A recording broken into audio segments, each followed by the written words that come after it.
உருகாது செந்நிற மேல் தோன்றி பூ கோலைப்பனை கச்சும் கூரையுடையும் குளிர்மித்துன் கோடாலமும் காலிப்பின்னே வருகின்ற கடல் வண்ணன் வேடத்தை வந்து காணீர் ஞாலத்து புத்திரனை பெற்றார் நங்கமீர் நான் மற்றாரும் இல்லை.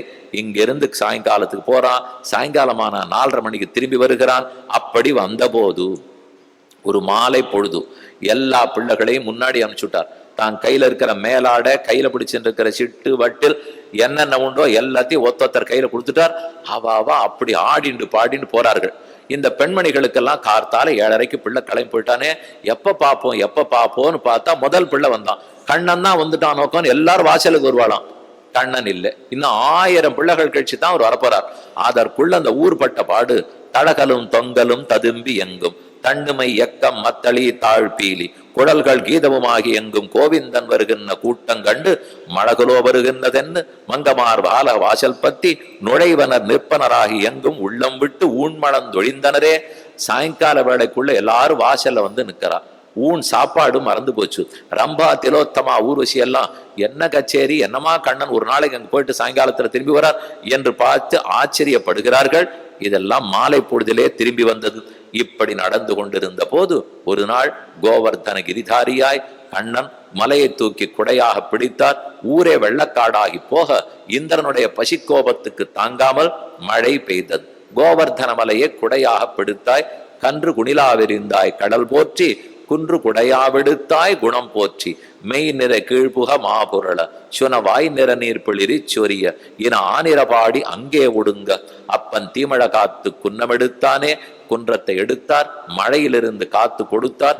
கல்லெடுத்து கண்மாறி காத்தாய் என்னும் தாமரு பூங்கச்சி உரகத்தாய் என்னும் வில்லிருத்து மெல்லியல் தோல் தொய்ந்தே என்னும் வெக்காவில் துயிலமர்ந்த வித்தே என்னும் கல்லெடுத்து கண்மாறி காத்தாய். திருக்கண்ணபுரத்துல சேவை சாதிக்கிறார். எங்கெங்க கிருஷ்ண கஷேத்திரமும் உள்ளது. அந்த கோவர்தனகிரிய தூக்கினது தான் சொல்றார். அட்டு குவிசோத்து பருப்பதமும் தயிர் வாவியும் நெய்யளரும் அடங்க பொட்டத்துத்து மாரிப்பகை புணர்த்த பொறுமா கடல் மன்னன் பொருத்தமலை வட்டத்தடங்கன் மடமான் கண்ணினை வளைவாய் பற்றி கொண்டு குரமகளிர் கொட்டை தலைப்பால் கொடுத்து வளர்க்கும் கோவர்த்தனம் என்னும் கொற்ற குடையே கோவர்தனோத்தரணம் பண்ணி எல்லாரையும் ரட்சித்தார். கடைசியாய் நாவலம் பெரிய தீவினில் நங்கமீர்கள் இதோர் அற்புதம் கேளீர் புல்லாங்குழல் ஊதுவதற்கு கண்ணன் வந்தார். அதோட சரித்திரம் முடிய போகிறது. இதற்கப்புறம் கம்சனை தன்னுடைய 10வது வயசில் முடித்தார். திரும்ப கோகுலத்திலிருந்து மதுரைக்கு சென்றார். மதுரையிலே கம்சனை முடித்தார்.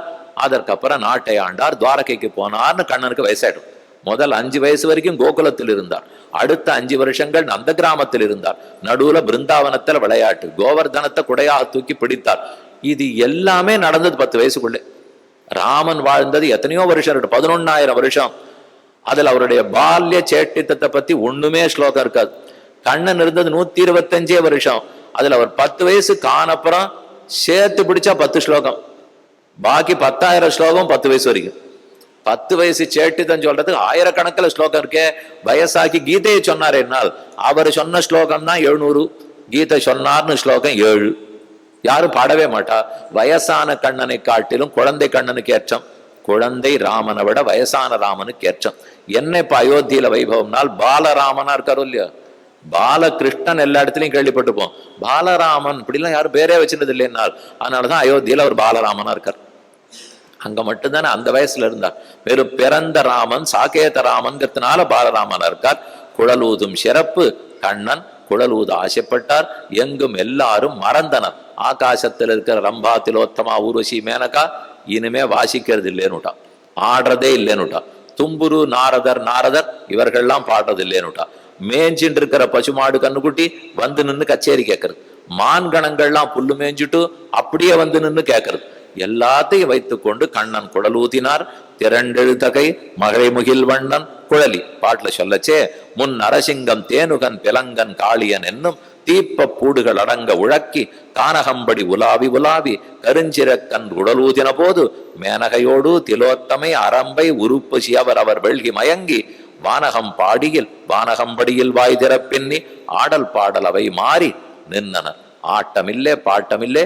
இவரேதான் எப்போதும் ஒரு திருவடியை தூக்கி வலது பக்கத்தில் வைத்து திருபங்கி திருக்கோலத்தோடே கழுத்தொரு பக்கம் சாய்ந்து இடையொரு பக்கம் சாய்ந்து கணுக்கால் ஒரு பக்கம் சாய்ந்து இருவிரல்களாலும் தடவி பரிமாறிய புல்லாங்குழலோடே வேணு கோபாலனாய் அன்னிலிருந்து இன்னி வரைக்கும் ரட்சித்து கொண்டிருக்கிறார் என்று பெரியாழ்வார் பிறந்த நாள் தொடங்கி வேணுகோபாலனாக பாடினவரை ஆச்சரியமான கிருஷ்ண சேட்டிதம். இதுல எதை பத்தி நாம் நினைத்தோம் என்றாலும் ஜன்ம கர்மச்ச மே திவ்யம் ஏவம் யோவேத்தி தத்வதா தியக்தா தேகம் புனர்ஜன்மனைதி மாமேதி சோர்ஜுன.